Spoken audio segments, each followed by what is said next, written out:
History is often written not just in ink, but in blood, in fire, and in silence. Some stories fade into myth, others are buried beneath the dust of forgotten chronicles. But few tales shine with the strange brilliance of both holiness and heresy as that of the Knights Templar. Imagine a world at the dawn of the 12th century. Jerusalem, city of God, city of war, has just been seized by the Christian armies of the First Crusade. In July 1099, the Crusaders poured into the Holy City, drenched in the fervor of faith and the madness of conquest. They had sworn to reclaim it for Christendom, and they succeeded, though at a cost steeped in violence. The West rejoiced. Pilgrims began to pour into the Holy Land, carrying with them relics, prayers, and a longing for redemption. But the road was dangerous. Bandits and hostile forces lurked across the rugged terrain between the coast and the holy sites. What good was Jerusalem, Christians asked, if the faithful could not safely walk its paths? It was in this crucible of faith and fear that a new brotherhood emerged. Not priests, not monks, not soldiers, yet somehow, all of these things at once. Around the year 1119, 9 knights gathered under the banner of a humble mission, to protect pilgrims journeying to the Holy Land. At their head was Hugues de Payens, a knight of Champagne. His companions were few, their resources meagre, yet their vow was absolute. They took oaths of poverty, chastity, and obedience, mirroring the monastic life. But unlike monks cloistered behind stone walls, these men carried swords, rode war horses, and pledged themselves to fight, to kill, and if need be, to die. The King of Jerusalem, Baldwin II, saw in them both utility and devotion. He granted them a place to live, none other than a wing of the royal palace built on the ruins of Solomon's temple. And it was from this sacred location that their name would forever echo through history, the poor fellow soldiers of Christ and of the Temple of Solomon, the Knights Templar. At first, they were little more than an oddity, monks in mail, ascetics with blades. The church had not yet sanctioned them. Many regarded them with suspicion. What business had men of God, they wondered, in the spilling of blood? But the Templars' destiny changed in 1129, when the Council of Troyes officially recognized them as an order of the Church. Bernard of Clairvaux, one of the most powerful churchmen of his age, lent them his pen and his blessing. In his treatise in praise of the new knighthood, Bernard defended the paradox of their existence. These were not men who killed for greed or vengeance, he argued. They were instruments of divine justice, wielding the sword of God himself. With papal approval came power. The knights were granted privileges that placed them outside the reach of kings and bishops. They answered only to the Pope. They could travel freely across Christendom, collect donations, and establish houses in every land. Thus began the transformation of a handful of poor knights into the most formidable military and financial institution of the Middle Ages. Part 2. From poverty to power, the Templars grew swiftly. Their white mantles, marked with a red cross, became symbols of both fear and reverence. In battle, they were disciplined, almost fanatical. Bound by strict rules, they were forbidden to retreat unless outnumbered 3 to 1. To break formation was a sin, to abandon a comrade a disgrace. Chronicles describe their charges as thunderbolts of steel, horse and rider united in ferocity, banners snapping like fire in the wind. But war was not their only domain. Donations from pious kings, nobles, and common folk poured into the order. Land, castles, and money flowed steadily into Templar hands. They were granted estates in France, England, Spain, Portugal, and across Europe. With wealth came responsibility and innovation. The Templars became pioneers of a new kind of enterprise, a financial network that stretched across Christendom. Pilgrims traveling to Jerusalem could deposit money at a Templar house in Europe, then withdraw it safely in the Holy Land. In essence, the Templars created the world's first international banking system. Their coffers grew vast. Their fleets sailed the Mediterranean. Their castles dotted the frontier of the Holy Land, formidable bulwarks of stone. In time, kings themselves borrowed money from them. Princes entrusted them with treasures. Yet for all their riches, the Templars themselves lived under rules of stark simplicity. They ate at common tables, wore coarse clothing, and shunned the comforts of private life. At least in theory. Whether every knight followed the rule is another matter, but the legend of their poverty endured. This dual image, poor monks, yet lords of wealth, added to their mystique. Who were these men who combined prayer with violence, poverty with riches, secrecy with power? The answer, perhaps, is that they were something entirely new, the first truly international organization of the medieval world. And like all such creations, Their brilliance would invite both awe and envy. Part 3. Mystique, Myths, and Secrets. The Templars were not merely soldiers or bankers. They became symbols, wrapped in a cloak of mystery, whispered about in both reverence and fear. From their earliest days, their proximity to sacred sites in Jerusalem stirred imaginations. Living in the former Temple of Solomon, they seemed guardians not only of pilgrims but of ancient secrets. What relics, people wondered, might they have unearthed beneath those stones? Some said the Ark of the Covenant, the chest that held the tablets of Moses. Others whispered of the Holy Grail, the chalice of Christ himself. There is no solid evidence that the Templars possessed these treasures. Yet the silence of the order, their closed rituals, and their refusal to explain themselves only fueled the rumors. And in a medieval world where mystery was fertile soil, myths grew like wildfire. Even their daily life seemed paradoxical. They prayed like monks, yet marched to war. They took vows of poverty, yet handled the wealth of nations. Their rule, a strict code of conduct, forbade them from hunting, swearing, or even kissing their mothers or sisters. They were not to adorn themselves with gold or silk. And yet, across Europe, they became landlords of vast estates, lords of castles, and patrons of kings. The contradiction made them appear otherworldly. To common people, they were a brotherhood apart, touched by divine purpose, or perhaps by darker powers. As the Crusades raged on, the Templars stood at the very heart of Christendom's struggle in the Holy Land. They fought at key battles, Montgazard, Hattin, La Fabaye. They garrisoned castles like Safed, Tortosa, and the impregnable fortress of Crac des Chevaliers. To see the white mantles with red crosses arrayed on a battlefield was to know that God's army had arrived. But no legend lasts forever unbroken. And the Holy Land, that fragile prize for which so much blood had been spilled, began to slip from Christian hands. Part 4. Enemies, Defeats, and Decline. By the late 12th century, a new star had risen in the east, Salah ad-Din, known in the west as Saladin. His armies were disciplined, his strategy brilliant, and his cause, reclaiming Jerusalem for Islam, was embraced with fervor. In 1187, the Crusaders faced him at the Battle of Hattin. The Templars fought bravely, but it was a catastrophe. Surrounded, outmaneuvered, and cut off from water, the Crusader army was annihilated. Many knights, including Templars, were captured. Saladin, though merciful to some prisoners, ordered the execution of the Templars and Hospitallers, who were considered too dangerous to be ransomed. One chronicler wrote that their bodies covered the field like stones of a ruined wall. Jerusalem fell soon after. Though later Crusades would recapture fragments of territory, the dream of a permanent Christian kingdom in the Holy Land was dying. The Templars continued their mission, but their role shifted. With each lost stronghold, they were pushed closer to the sea. Acre, their last great bastion, fell in 1291 after a brutal siege. The surviving knights fled, carrying with them only fragments of their once proud legacy. Now homeless in the east, the Templars retreated to Cyprus and Europe. But there, they faced a new challenge: envy. For 2 centuries, the order had grown into a state within states. They owned land across France, England, Spain, and beyond. They were exempt from taxes, answered only to the Pope, and held the purse strings of kings. They had become, in short, too powerful. And power breeds enemies. Kings indebted to the Templars began to resent their creditors. Clergy accused them of pride and corruption. Ordinary people, baffled by their secrecy, whispered of heresy. It was in France, under King Philip IV, known as Philip the Fair, that the storm would finally break. Philip was ambitious, cunning, and deeply in debt to the Templars. For years he had borrowed from them to fund his wars. Now, unable or unwilling to repay, he set his eyes on their destruction. But to crush the most sacred order of Christendom, he needed more than greed. He needed charges that would shock the world. Part 5. The trial begins. It was the dawn of Friday, October 13th, 1307, a date that would echo with dread for centuries to come.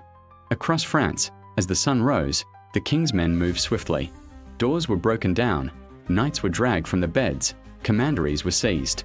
The order that had once defended Christendom was suddenly branded as its enemy. King Philip IV had orchestrated the downfall with meticulous care. For months he had plotted in secrecy, preparing arrest warrants sealed with his royal authority. On that fateful morning, nearly every Templar in France was taken. Their charges were shocking: heresy, blasphemy, sodomy, idolatry. The Templars, it was claimed, denied Christ, spat upon the cross, worshipped a mysterious idol called Baphomet, and practiced obscene rituals in the shadows of their chapels. To the medieval mind, these accusations were not merely scandalous, they were apocalyptic. If true, they meant that the holiest warriors of Christendom had in fact been servants of the devil. But were they true? Modern historians almost unanimously say no. The charges were fabrications, designed to justify Philip's seizure of the Templars' wealth and erase his debts. The idol, the obscene rituals, the denials of Christ, these were inventions crafted under torture. For indeed, torture was the king's chosen weapon. Prisoners were stretched on the rack, burned with fire, pressed under crushing weights. Broken in body and spirit, many knights confessed to crimes they had never committed. The Pope at the time, Clement V, was caught in a trap. As the Bishop of Rome, he should have defended the Templars, for they were a papal order, answerable only to him. But Clement was weak, fearful, and politically bound to Philip. At first, he protested. But as the confessions poured in, however tainted by torture, they became impossible to ignore. The Pope authorized further inquiries, and the trial of the Templars expanded beyond France. Across Europe, brothers of the order were arrested, interrogated, and in some cases executed. Part 6. The Fall of the Grand Master. The heart of the drama lay with one man, Jacques de Molay, the 23rd and final Grand Master of the Templars. A veteran of the Crusades, Molay was by then in his 70s, a man of dignity and faith. When first arrested, he confessed under torture, like so many of his brethren. But later, when brought before the papal court, he retracted his words. He swore that the order was innocent, that its vows were holy, and that its mission had always been in service of Christ. This defiance enraged Philip. The king could not allow the Templars' honor to be restored. He pressed Clement to take harsher action, and in 1312, the Pope formally suppressed the order at the Council of Vienne. Officially, the Templars were not condemned as heretics, but dissolved for the sake of peace in Christendom. Their lands and wealth were, in theory, transferred to the Knights Hospitaller, another military order. In practice, much of it fell into royal coffers. Philip had won, but the Templars' final chapter had yet to be written. In March 1314, Jacques de Molay and several other leaders were brought to Paris. They were to give a final confession before sentencing. Instead, Molay shocked the crowd by again proclaiming the order's innocence. He denied the charges, declared the confessions false, and called upon God to judge between the Templars and their persecutors. Philip, furious, ordered him burned alive that very evening. On an island in the Seine, before a crowd of onlookers, the last Grand Master was chained to a stake. As the flames rose, witnesses claimed he did not cry out, but held his head high, praying until the smoke consumed him. Legend says that with his final breath, Molay summoned Philip IV and Clement V to meet him before God within the year. Remarkably, both men died within months. To many, this seemed divine justice, the vengeance of the Templars' martyred leader. Part 7. Aftermath and Echoes. With the death of Jacques de Molay, the Order of the Temple was no more. Its properties were seized, its knights scattered. Some joined the Hospitallers. Others retired quietly, blending into monastic life or secular society. Yet the story of the Templars did not end with their suppression. If anything, it began anew. In the centuries that followed, myths multiplied. Some claimed that bands of fugitive Templars had fled to Scotland, fighting at the Battle of Bannockburn in 1314 under Robert the Bruce.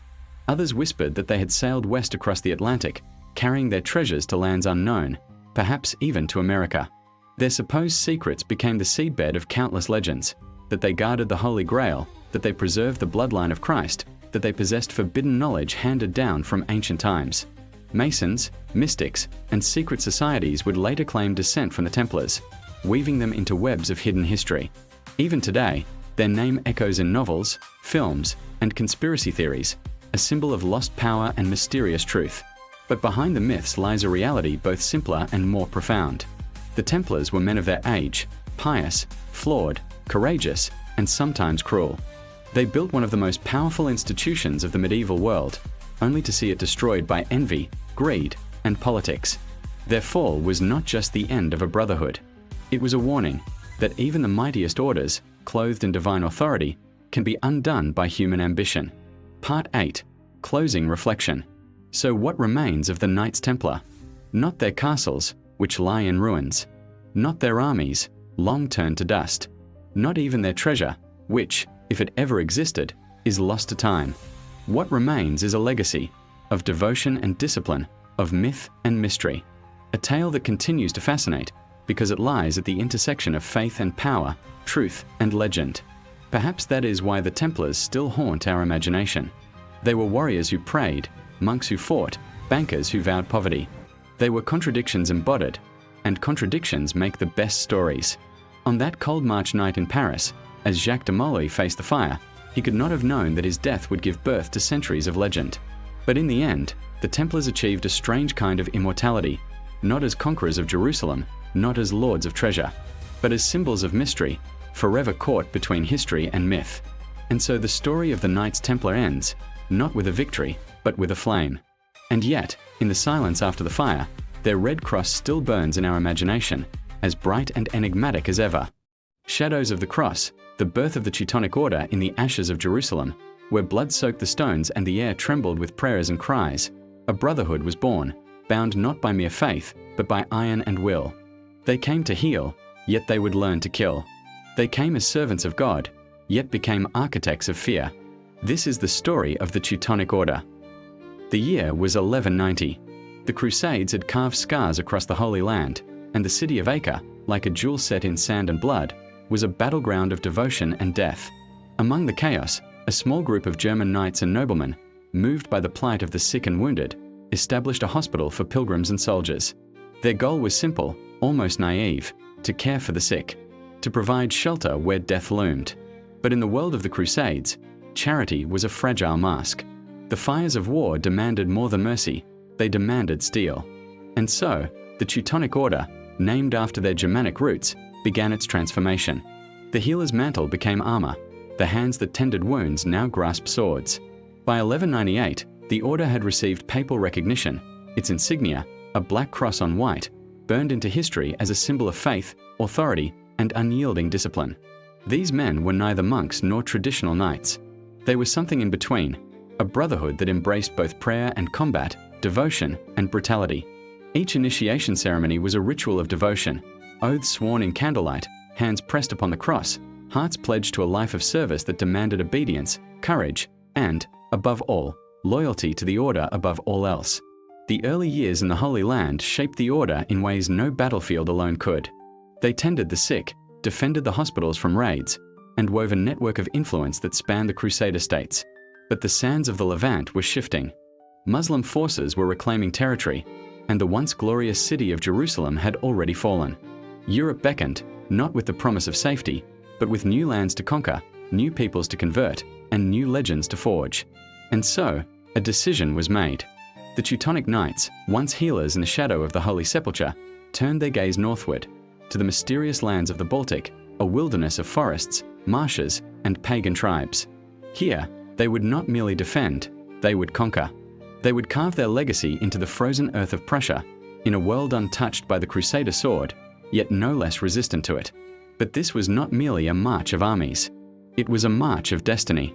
The Order's banner, the black cross on a white field, would cast a shadow over centuries, inspiring fear, awe, and reverence in equal measure. And as they journeyed north, their identity as warrior monks solidified, blending faith and force, mercy and ruthlessness, into a doctrine that would reshape the Baltic forever. The world they entered was raw and untamed. Dense forests whispered with the secrets of tribes who had never bowed to Rome. Rivers carried legends older than any pope, and winter winds could freeze a man's soul before his body. Yet the knights advanced, their discipline unbroken, their purpose unyielding. Every step northward was a step into legend, every battle a stanza in a story written in steel and blood. And so begins the tale of the Teutonic Order, not as mere crusaders, not merely as healers, but as an unstoppable force that would redefine war, faith, and power in the medieval world. From healers to warriors, the Teutonic transformation. In the quiet of the night, a candle flickers over parchment. A vow is whispered. The hands that once soothed pain now wield swords. Mercy bends beneath steel. This is the moment the Teutonic Order truly begins. The journey northward was more than a geographical shift. It was a metamorphosis. In the Holy Land, their battles were defensive, their healers' hearts still tender. But the forests and marshes of the Baltic demanded a new kind of discipline, a new kind of brutality. The tribes of Prussia and Livonia did not kneel at the side of a cross. They fought, they ambushed, and they disappeared into woods that seemed endless. To conquer these lands, the knights realized they could no longer rely solely on faith. They needed mastery of war. Under the piercing chill of northern winters, the order built fortresses from timber and stone, transforming the wilderness into a lattice of strategic strongholds. Each castle was a citadel of faith and fear, a place where the sick could be healed and enemies could be trapped. The Teutonic Knights learned the language of siege, of discipline, of unrelenting strategy. Every recruit was trained in the dual arts of prayer and combat, sword and psalm, devotion and destruction. The transformation was more than tactical. It reshaped the very soul of the order. Initiates were no longer mere pilgrims or noblemen. They became warrior monks, bound by oaths that demanded obedience to the cross above family, ambition, or self-interest. Daily life was regimented, prayers at dawn, drills by day, and at night, reflection upon the order's mission. Even the simplest actions, polishing armor, tending wounds, sharpening blades, were infused with ritualistic precision. The first encounters with the Baltic tribes were harsh lessons. Ambushes in mist-shrouded forests, raids on villages, and counterattacks from warriors who knew the land better than any knight tested the order's mettle. Yet, with every skirmish, the knights learned, adapted, and hardened.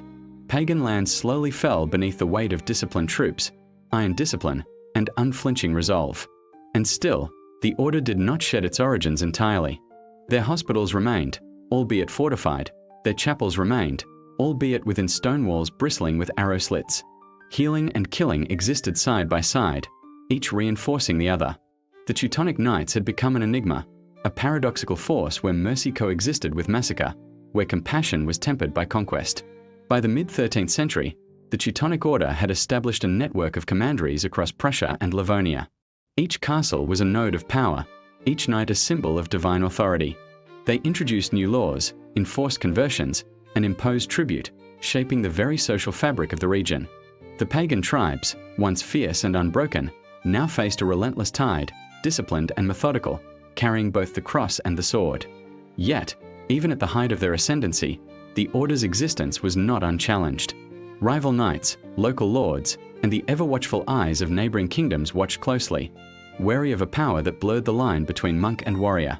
The order was rising, inexorably, and with each conquest, its identity as a militant brotherhood of faith and force became sharper, darker, and more unyielding. The Teutonic Knights had begun as healers. They became warriors. And in the lands of frost and forest, they would forge a legacy that would echo through centuries, a legacy of iron, faith, and an unrelenting pursuit of order through blood and devotion.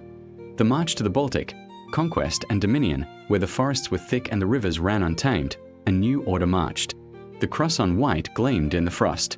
Every step was a claim, every sword a declaration. The land would bend or break. The Baltic frontier was a realm of mystery, feared by the Western world and sacred to its native tribes. Prussia, Livonia, and the lands beyond were wild, a tangle of forests, bogs, and jagged rivers. Pagan tribes roamed freely, their warriors as skilled in guerrilla tactics as any knight was in formal combat. To the Teutonic Order, this was not merely a mission of faith, it was an opportunity to carve their dominion from untamed lands. The Order's advance was relentless. Fortresses sprang up like steel-laden sentinels in the wilderness. Each castle was more than a defensive structure. It was a statement of intent, a symbol of the iron discipline and divine mandate of the knights within. The knights moved with terrifying efficiency. Scouts patrolled forests, messengers relayed orders across frozen landscapes, and supply lines stretched like arteries pumping life into their war machine.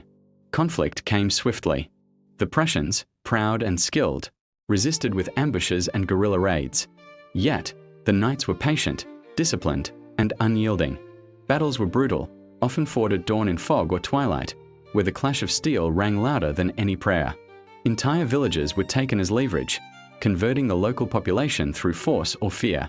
Those who resisted were crushed. Those who submitted were incorporated into the Order's vision. Religion was a weapon as potent as any sword. Conversion to Christianity was not merely encouraged, it was enforced. Pagan temples were torn down, replaced with chapels and fortifications. Pagan rituals were suppressed, replaced with the disciplined rhythm of mass, prayer, and martial exercise. Yet, for the knights, this was not cruelty, it was salvation, a divine mission that justified every conquest, every blooded battle, every shivering prisoner. The campaigns were not without strategy. The Teutonic Knights mastered siege warfare, river crossings, and the manipulation of alliances among local tribes. They exploited divisions, turned enemies against each other, and struck with surgical precision. Within decades, vast swaths of Prussia were under their control, the wilderness yielding to an iron order, the forest giving way to castles, towns, and churches. Yet, the human cost was staggering. Entire communities were uprooted, populations decimated, and centuries of culture suppressed. The knights themselves endured harsh winters, disease, and relentless warfare. Life in the Baltic demanded rigor, sacrifice, and absolute devotion. Brothers who faltered or disobeyed were punished, sometimes with exile, sometimes with death. Loyalty was paramount, obedience sacred. The order's survival depended on it. By the mid-13th century, the Teutonic Order had transformed the Baltic into a realm shaped in their image. Rivers, forests, and villages all bore the imprint of the cross and the sword. The knights had not merely conquered, they had established a disciplined society, a theocratic state where faith, law, and military might were inseparable. Prussia was no longer pagan land. It was the Order's realm, a kingdom ruled by warriors who prayed as fiercely as they fought. And yet, despite their power, shadows lingered. Neighboring kingdoms watched warily, ever alert to the expansion of a brotherhood that wielded both religious and military authority. The Order's rise was meteoric, but every victory planted the seeds of future conflict. As they consolidated their rule, one truth became clear. The Teutonic Knights were no longer mere soldiers of God. They were rulers, lawmakers, and, inevitably, targets of resentment and resistance. The march to the Baltic was complete. Forests had fallen, rivers had been crossed, and pagan lands had been subdued. The Teutonic Order had emerged, not just as a military force, but as an empire forged in faith and steel, a testament to the terrifying discipline and devotion that would define them for centuries to come. The sword and the cross, ritual, discipline, and devotion in the cold halls of stone fortresses, echoes of prayer mixed with the clash of steel. Here, mercy and massacre walked hand in hand. A brotherhood of faith and force had made the forest its cathedral, and the battlefield its sanctuary. To understand the Teutonic Order was to understand a world where devotion and discipline intertwined so tightly that one could not exist without the other. Every day began at dawn with the tolling of bells. Knights rose from their cold, hard beds, donned their simple robes beneath gleaming armor, and knelt in chapel halls that smelled of incense and iron. Their prayers were precise, recited with the same attention as their drills or swordsmanship. Every moment was structured, every action deliberate, every breath a testament to their vows. Their code was rigid, unwavering. Obedience to the Grand Master and to the Order itself was absolute. Personal ambition was subordinated to collective mission. Acts of disobedience were met with swift correction, for discipline was the lifeblood of the Order. Life was austere, food was simple, discipline was strict, and comfort was scarce. Yet this austerity was not punishment, it was preparation. Every hardship forged resilience, every ritual reinforced loyalty, every battle tested faith.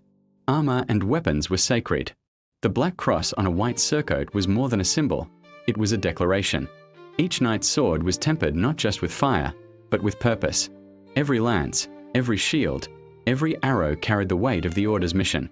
Knights trained tirelessly in formations, siege tactics, and mounted combat, perfecting the lethal dance between movement and force. Yet even amidst the rigor of combat training, the spiritual foundation remained unbroken. Each swing of a sword, each charge across a frozen plain, was imbued with divine intent. Castles were both home and fortress. High walls protected against enemy incursions, while within, hospitals and chapels reflected the Order's dual nature. Sick and wounded could find solace and care, yet intruders faced merciless defense. In these stone bastions, life was a rhythm of prayer, labor, and readiness. Knights, sergeants, and servants moved in coordinated harmony, an echo of the military precision that would define the Order's campaigns. Yet for all their discipline, the Teutonic Knights were men as well as symbols.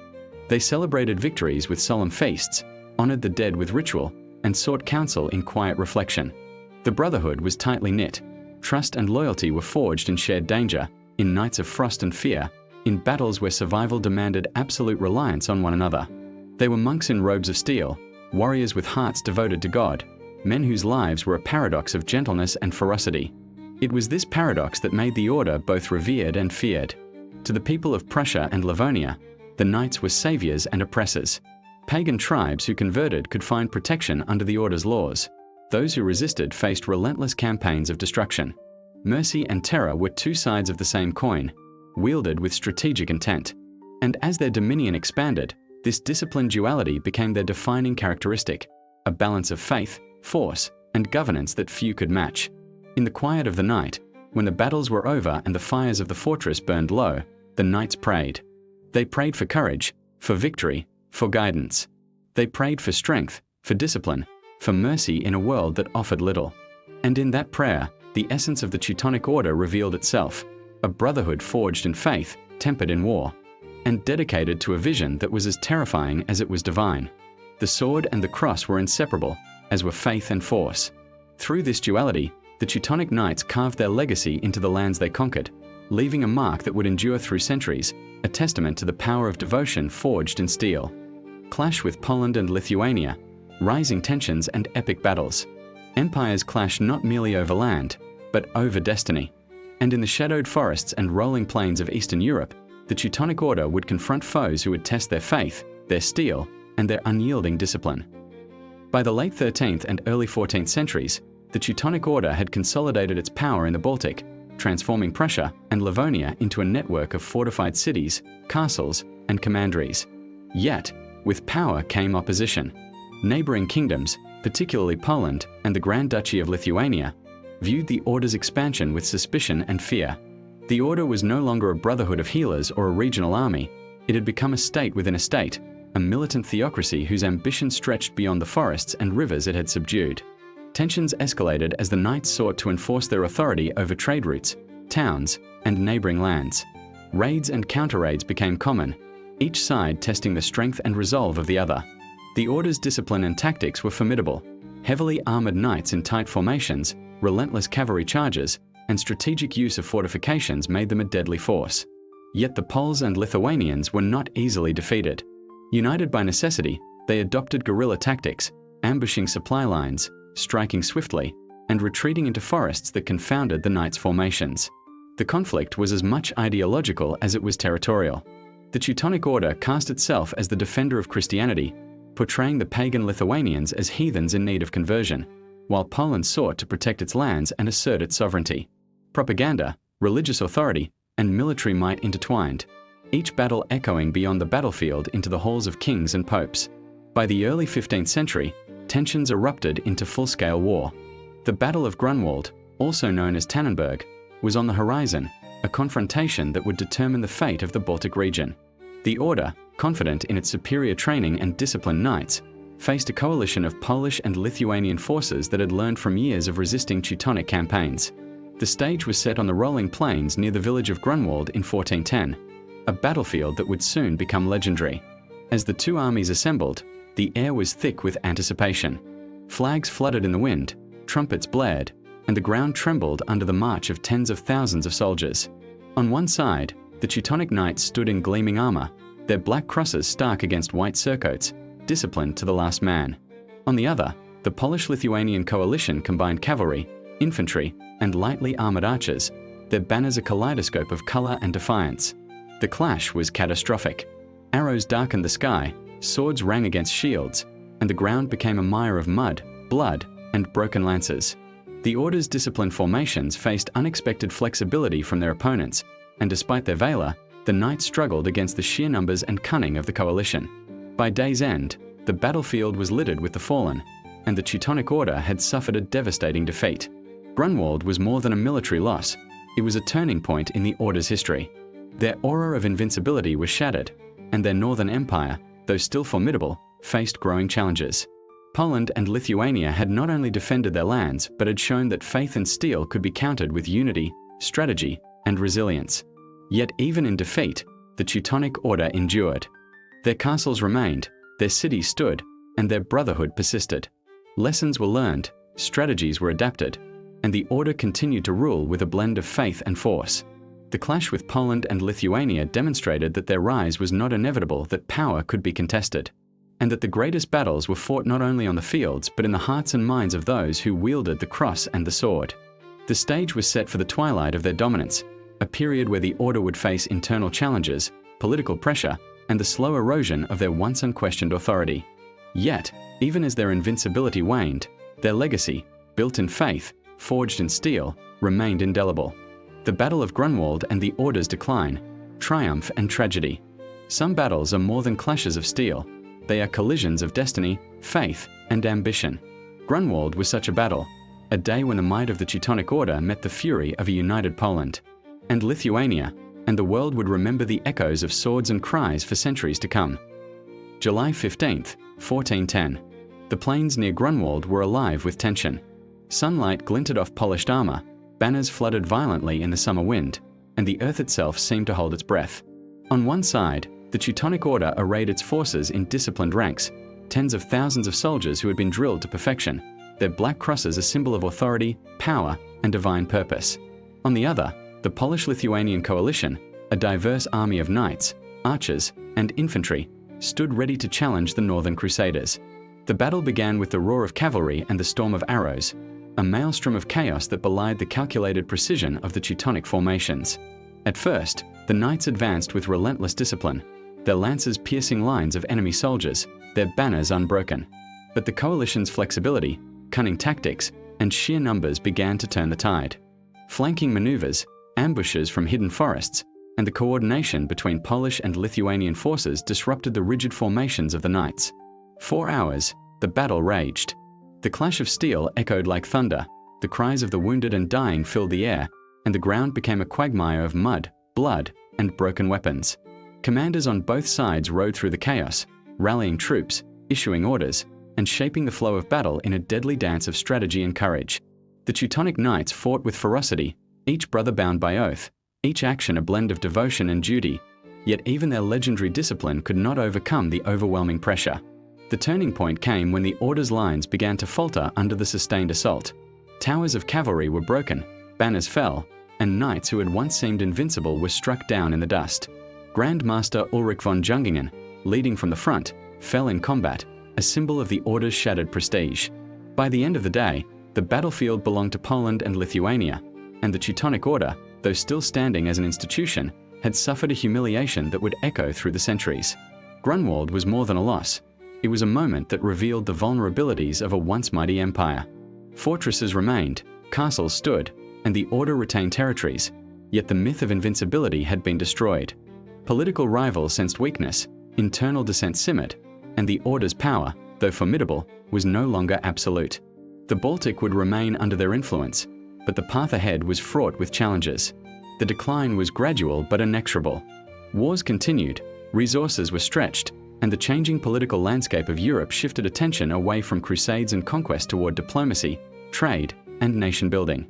The once feared knights adapted, shifted focus, and began to govern rather than conquer, to administer rather than wage endless war. The Order's identity evolved, becoming less about expansion and more about maintaining authority, law, and tradition within their territories. Yet, even in decline, the legacy of the Teutonic Knights endured.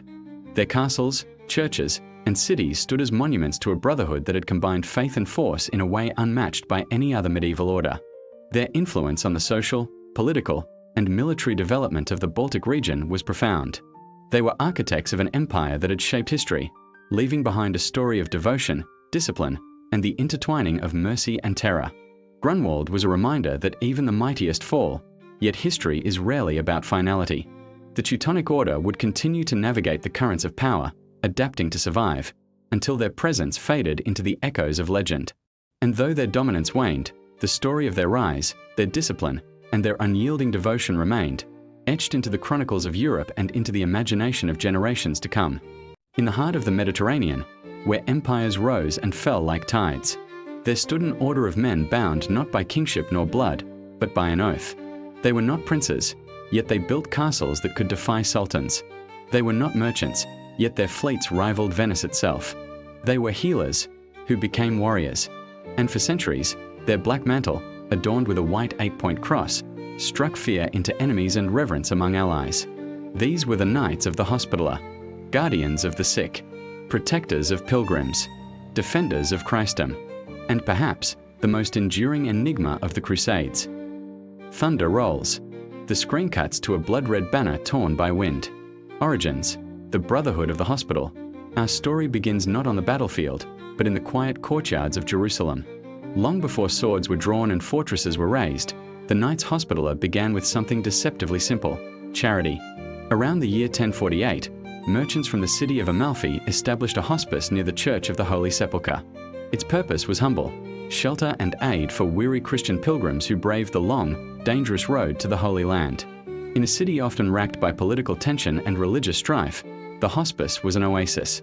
It was here that a man named Gerard, known to history as Blessed Gerard, emerged as its guiding figure. He organized a brotherhood, not of warriors, but of caregivers. They swore vows of poverty, chastity, and obedience. Their emblem was not a sword, but the cross of Christ. But history, as it so often does, had other plans. Within decades, the tides of war swept over Jerusalem. The First Crusade erupted. Armies of Latin knights carved kingdoms into the very soil of the East. And with their victories came new dangers. Pilgrims flocked in even greater numbers, and with them came bandits, raiders, and hostile armies. The hospice could no longer be just a place of rest. It had to become a fortress of faith. From healers to warriors. By 1113, Pope Paschal II formally recognized Gerardist Brotherhood as a religious order, the Order of the Hospital of St. John of Jerusalem. This papal bull gave them independence, wealth, and most importantly, legitimacy. They were now accountable not to kings or princes, but only to the Pope himself. Yet the dangers of the road transformed the brothers. Their black robes, once symbolic of humility, now concealed armor. Their hands, once tending to the wounds of travelers, now grasped swords and shields. They became a paradox: monks who killed, soldiers who prayed. And so, the Hospitallers evolved into something the world had never seen before: a military order. Their dual mission was carved in stone: to care for the sick and to defend the faith. The question was, could they live up to both at once? The Crusader kingdoms. The Kingdom of Jerusalem was a fragile miracle, an island of Latin Christendom planted in the heart of the Islamic world. Its rulers needed more than nobles drunk on power. They needed disciplined defenders. The Hospitallers, alongside their rivals the Templars, became the backbone of Crusader defense. They built hospitals in Jerusalem, Antioch, and Acre that stunned even Muslim chroniclers with their scale. These were no mere hospices, but institutions where hundreds of patients could be treated at once. Rich and poor were given the same beds, the same food, the same care. To many pilgrims, it was proof that the Hospitallers embodied Christ's mercy. But mercy alone could not hold the Holy Land. The deserts burned with war. And soon, the Brothers of the Hospital became as famous for their fortresses as for their hospitals. They constructed mighty castles at Bellois, Crac des Chevaliers, and Margat, stone giants perched on hills and cliffs, impregnable to ordinary armies. When the Saracens came, the Hospitallers did not merely defend. They rode out. Their knights, clad in chain and black surcoats marked with the white cross, charged in disciplined wedges that shattered enemy lines. Chroniclers wrote of their ferocity, their refusal to break, their loyalty unto death. But glory has its price. Clash with Saladin. In 1187, the fate of the Crusader states was sealed at the Battle of Hattin. Saladin, the great Sultan of Egypt and Syria, lured the Christian armies into the desert heat, cut off their water, and surrounded them. It was a massacre. The Templars and Hospitallers fought to the bitter end, their knights forming the steel heart of the Crusader line. Chroniclers tell us that the ground was littered with their corpses, their white crosses stained red with dust and blood. Those captured by Saladin were given a choice: conversion to Islam or death. The vast majority refused. Hundreds of Hospitallers were executed, martyrs to their vow of faith. Jerusalem fell. The kingdom of heaven was broken. But the Hospitallers did not vanish. They retreated, regrouped, and rebuilt. For them, survival was not merely instinct, it was destiny. A new home, Acre. With Jerusalem lost, the Hospitallers made Acre their stronghold. The city became their base of operations, a hive of activity buzzing with merchants, knights, and pilgrims. Here, they perfected their role as both warriors and administrators. Their fleets grew stronger. Their hospitals flourished. Their coffers swelled with donations from Europe, as lords and kings showered them with land and privileges. The Order of the Hospital was no longer a brotherhood of humble monks. It was becoming a state within a state, independent, wealthy, respected, and feared. But even Acre could not last forever. In 1291, the city fell to the Mamluks. The last bastion of the Crusader kingdoms was extinguished in fire and blood. The Hospitallers fought to the very last man, defending the walls until the streets ran red. When the smoke cleared, the Crusader dream in the Holy Land was over. Yet, like a phoenix, the Hospitallers rose once more. Their new chapter would be written not in Jerusalem, but on the seas of the Mediterranean. Exile and the search for a new home, the year 1291 marked the end of an era. With the fall of Acre, the Hospitallers were cast adrift. They had lost Jerusalem, lost the Holy Land, lost the very soil where their order had been born. But the Hospitallers were unlike any other exiled force. They had wealth, immense wealth. Donations flowed from across Europe, where nobles saw them as the last living relic of the Crusader spirit. They had ships, powerful galleys crewed by hardened warriors. And most of all, they had an identity carved from steel and fire. Driven from the east, they turned their gaze to the sea. If they could no longer guard the Holy Land, then they would guard Christendom itself, striking the enemy not on desert sands, but upon the restless waters of the Mediterranean. Fortress of the Cross. In 1309, after years of searching, the Hospitallers seized the island of Rhodes from the Byzantines. This rocky outpost would become their new Jerusalem. The transformation was extraordinary. They fortified Rhodes with towering walls, bastions, and harbours bristling with cannon. The city became a fortress unlike any in the world, a citadel of stone rising from the sea, where every tower bore the white cross. From Rhodes, the Hospitallers became a naval power. Their ships prowled the Aegean, intercepting Muslim fleets and raiding Ottoman supply lines. They were no longer just defenders of pilgrims. They were privateers, corsairs of Christendom, feared by merchants and sultans alike. The black mantles of the Hospitallers were now synonymous not only with hospitals, but with piracy and holy war on the high seas. The Ottoman storm. But empires do not ignore thorns in their flesh forever. Across the straits, a new power was rising, the Ottoman Turks. Expansionist, relentless, and armed with the thunder of gunpowder artillery, they set their sights on Rhodes. In 1480, Sultan Mehmed II, the conqueror of Constantinople, unleashed his armies upon the island. 100,000 men landed, intent on erasing the Hospitallers from the map. The defenders numbered barely 7,000. Knights, mercenaries, and townsfolk alike manned the walls. Against them came waves of janissaries, cannon barrages, and tunnels dug beneath the fortifications. But the Hospitallers held. Day after day, night after night, they repelled assaults, dousing flames, collapsing tunnels, and fighting hand-to-hand upon the shattered battlements. Chroniclers tell us that the White Cross was seen waving defiantly even as walls crumbled beneath the thunder of Ottoman guns. At last, the invaders broke. The Sultan's armies, bled dry and humiliated, withdrew. Against impossible odds, the Hospitallers had triumphed. Rhodes remained theirs. But the storm had not passed. It was only gathering strength. The fall of Rhodes. In 1522, the Ottomans returned. This time under Suleiman the Magnificent, whose empire stretched from Budapest to Baghdad. He brought not thousands, but hundreds of thousands. His fleet darkened the horizon. The Hospitallers, under their Grand Master Philippe Vius de El Aladdin, prepared for the inevitable. Once again, vastly outnumbered, they turned Rhodes into a crucible of defiance. The siege lasted 6 brutal months. Cannon fire shattered towers.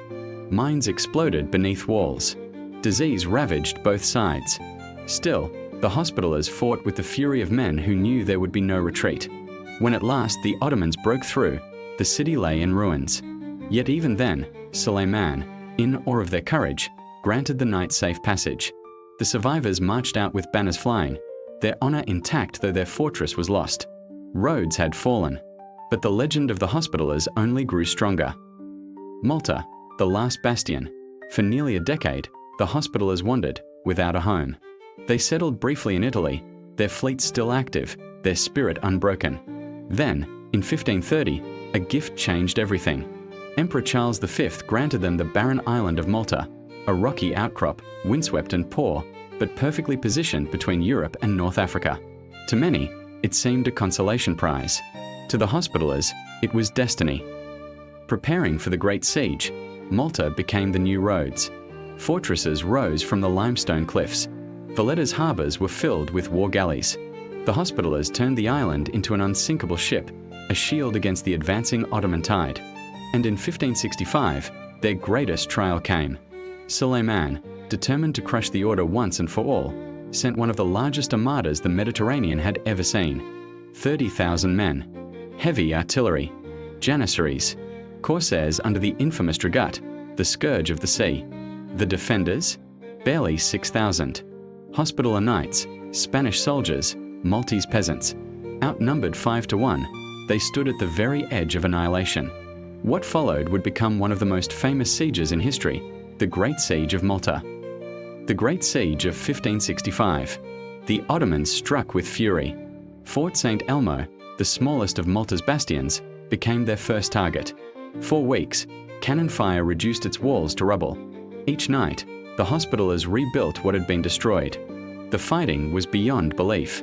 Knights fought until their armor shattered, then fought on with broken swords.